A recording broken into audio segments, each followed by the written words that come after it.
Tushda supurgi ko'rishning ta'birlari.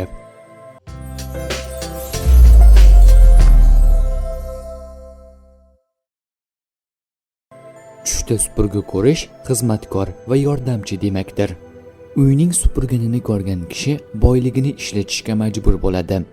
Biror kishisi kasal bo'lgan kimsa tushida uyni supurganini ko'rsa bemor vafot etadi. Namoz o'qish uchun biror joyni supurganini ko'rgan kishi halol mol to'playdi va savobli ishlar qiladi. Ibn Sirinning aytishicha, supurgi tushda xodim va xizmatkor bo'ladi.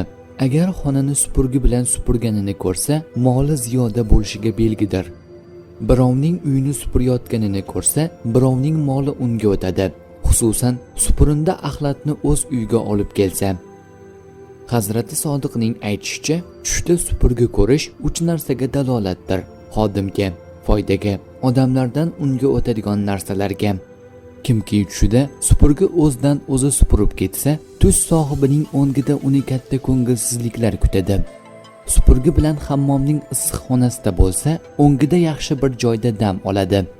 Supurgi qo'lida turib sochilib ketsa, o'ngida hech kimga ishonmasligi kerak. Supurgi ko'rish foydali bir mansabga erishishga ham ishora bo'ladi. Masjidni supurish ibodatga mashg'ul bo'lishdan dalolatdir. Birovning uyini supurish ko'p foyda olishga yo'yilgan.